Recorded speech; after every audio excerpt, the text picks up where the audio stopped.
Hello viewers, আপনাদেরকে তো আমি আগেই ভিডিও দিয়েছি যে আমি নতুন দোকান করেছি। তার জন্য কী কী দেখেন, ঘরের থেকে রান্না করে নিয়ে যাচ্ছি, একদম ঘরোয়াভাবে ট্র্যাডিশনাল রান্না, পরিষ্কার পরিচ্ছন্নভাবে, এটা যাতে সবাই ভালোভাবে খেতে পারে সেটাই আপনাদের সঙ্গে শেয়ার করছি। এখানে তো ঘুগনি বসাবো, ঘুগনিটা তো আপনাদেরকে দেখিয়েছি। আর এইখানে বানাচ্ছে দেখেন চানা মশলা বানাবো। চানা মশলার জন্যে মশলা কী কী নিয়েছি: আদা, রসুন, পেঁয়াজ, কাঁচা লঙ্কা, 2-4টে গোলমরিচ আর টমেটো। এটা মশলাটাকে একটু ভেজে নেব, ভেজে নিয়ে এটা একটা ঠান্ডা করে পেস্ট করে নেব।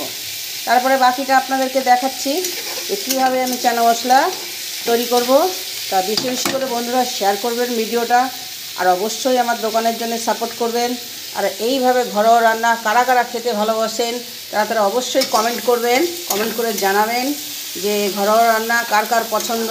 দেখেন একদম কিভাবে রান্না করছি সেটা আপনাদেরকে শেয়ার করছি ভিডিওটা। দুদিকে দুটো দেখেন, এদিকে চানা মশলার জন্য বসিয়ে দিয়েছি মশলা, আর এদিকে ঘুগনির জন্য বসিয়ে দিয়েছি। একই সাথে দুটো অন করে আপনাদেরকে দেখাচ্ছি। তা আজকে চানা মশলাটাই আপনাদেরকে দেখাবো যে কীভাবে আমি রান্নাটা করছি। ভালো লাগলে অবশ্যই লাইক করবেন, ভিডিওটা বেশি বেশি করে শেয়ার করবেন, আর আমার এইভাবেই সাপোর্ট করবেন আপনারা, যাতে দোকানটাকে অনেক বড় করতে পারি। বন্ধুরা দেখুন, এটা তো ঘুগনির জন্য পুরো মশলা রেডি করছি, দেখতে পাচ্ছেন। এখানে আদা, রসুন, টমেটো, কাঁচা লঙ্কা, গোলমরিচ, হলুদ, নুন সমস্ত জিনিস একসঙ্গে দিয়ে দেখেন টমেটো দিয়ে একদম ভালো করে এটাকে ফ্রাই করে নিয়েছি তেল ছাড়া পর্যন্ত। আর আলু তো ভেজে তুলে রেখে দিয়েছি। পুরো কমপ্লিটটা আপনাদেরকে এটা দেখাবো, আর চানা মশলা আপনাদের রান্না করাটা আপনাদেরকে দেখাবো। আর যদি আপনারা বলেন বন্ধুরা কেন আমি বাড়ির থেকে রান্না করে নিয়ে যাচ্ছি, যেহেতু নতুন দোকান, ওখানে জলের প্রবলেম আছে, একদম রোডের উপরে, এখনও সেই পরিস্থিতি হয়নি যে ওখানে ডাইরেক্ট করব রান্না, ওটা ধীরে ধীরে আস্তে আস্তে করব। তো ওই জন্যে ঘরের থেকে একদম গরম গরম করে নিয়েই ওখানে গিয়ে ভিডিওটা ডাইরেক্ট একদম রান্না পুরো নিয়ে যাচ্ছি।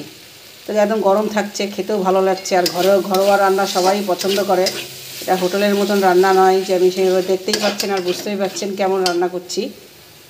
বন্ধুরা দেখুন, তেলটা গরম হয়ে গেছে। মশলা তো আপনাদের আগেই দেখিয়ে নিয়েছি যে ঠান্ডা করে একটা পেস্ট বানিয়ে নিয়েছি। এবার তেলের ভিতরে পেস্ট করা মশলাটা দিয়ে দেবো। এবার একে একে হলুদ, নুন, দেখেন বন্ধুরা মশলাটা সুন্দর করে ফ্রাই করে নিচ্ছি। এবার যেহেতু চানাটা তো আমি আগেই সেদ্ধ করে রেখেছি, ওতে গরম মশলা দিয়ে, গোটা গরম মশলা দিয়ে, এবার এটা ফ্রাই হতে হতে তেল ছেড়ে দেবে, তারপরে আমি চানাটা ঢেলে দেবো এর মধ্যে। দেখেছেন তো কীভাবে সুন্দরভাবে রান্নাটা করছি, পুরো ফ্রাই করে নিচ্ছি। তার সঙ্গে দেখেন প্যাকেটের চানা মশলাটাও আমি এতে দিয়ে দিলাম, যাতে টেস্টটা আরও সুন্দর হয়। দেখেছেন, এটা একটু ভালো করে ফ্রাই করে, দেখেন কালারটা কত সুন্দর এসছে। এবার দিয়ে দেবো চানাটা। দেখুন বন্ধুরা, চানা মশলা দিয়ে দিয়েছি, সামান্য একটু এতে ফুটিয়ে নিয়ে পরিমাণ মতন সামান্য জল দেবো, যেহেতু এটা গ্রেভিটা গাঢ় গাঢ় হবে। আর ভালো লাগলে অবশ্যই লাইক করবেন, শেয়ার করবেন। পুরো কমপ্লিট ভিডিও তো আপনাদেরকে দেখিয়ে দিলাম যে এতে সামান্য একটু জল যাবে, ব্যাস, দিয়ে তা 2 মিনিট ফুটিয়ে এটা নামিয়ে নেবো। আর বাকিটা দেখুন, দেখেন এদের পাশেই ঘুগনিটা ফুটছে, দেখুন ঘুগনিটারও কালারটা কত সুন্দর এসছে। তো এইভাবেই সাপোর্ট করবেন, ভালো লাগলে বেশি বেশি করে লাইক শেয়ার বন্ধুরা করবেন। ধন্যবাদ।